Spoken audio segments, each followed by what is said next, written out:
এক ফোঁটা রক্ত আর তাতেই বদলে গেল সবকিছু। ঋষিকে বাঁচাতে নিয়ে রক্ত দিল উজি, কিন্তু সেই কি পারবে নিজের বিবেকের বাঁচাতে? আজকের জোয়ার ভাটা ছিল এক কথায় হৃদয় বিদারক। উজিরা যা করলো সেটা শুধু ভালোবাসা নয়, এটা আত্মত্যাগ। নিজের রক্ত দিয়ে ঋষিকে বাঁচালো সে, কিন্তু প্রশ্ন একটাই, সে কি সত্যি কাউকে বাঁচাতে পেরেছে? যে দিদি সে প্রাণের থেকেও বেশি ভালোবাসতো, আজ সেই দিদির কাছে উজির কোনো মূল্য নেই। বোন বিধবা হবে কিনা এই ভাবনাটুকু নিশার মনে আর দাগ কাটে না।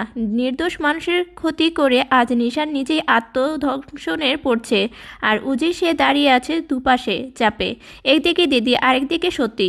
ঠিক সে যেন ওর অবস্থা শ্যাম রাখি না কুল রাখি। সত্যি কি ভীষণ অভাগিনী সে? তবে একটা কথা না বললেই নয়, ইদানিং উজি চরিত্রটা অসম্ভব ভালো লাগছে।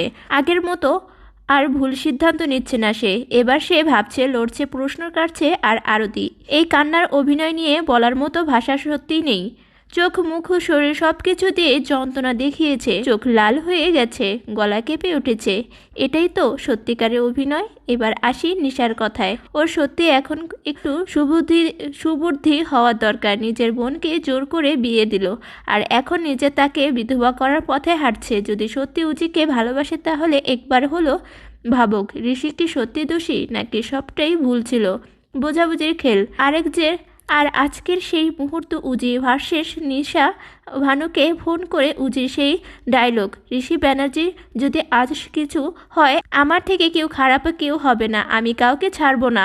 লাইনগুলো শুনে সত্যিই গায়ে কাটা দিয়েছে। এই প্রথম উজির দিদি না সরে সরাসরি সত্যের পাশে দাঁড়ালো। কিন্তু ঠিক তখনই পেছন থেকে কাকু মনের প্রশ্ন, আর কার সাথে কথা বলছো? জোয়ার ভাটা এমন বহুবার হয়েছে, তাই এবারও আশা করি কাকুনিমুনি কিছুই শুনবে না। তবে প্রিকি পায়ে উজির ডায়লগগুলো এক কথায় জাস্ট ফায়ার। আর ভানুষের তো পড়ছেই, মাইন্ডকার চিপায় না পারে উজিকে বিশ্বাস করাতে, না পারে নিশাকে ছেড়ে যেতে। সময় মিলিয়ে আজকে জোয়ার ভাটা ছিল ইমোশনাল ড্রামা আর শক্তিশালী অভিনয়, এক দারুণ মোকাবেলা বন্ধন। ভিডিওটা ভালো লাগলে লাইক দিয়ে আপনারা মতামত কমেন্টে লিখুন, আর জোয়ার ভাটার এমন রেগুলার আপডেট পেতে চ্যানেলটি এক্ষুনি লাইক সাবস্ক্রাইব করুন।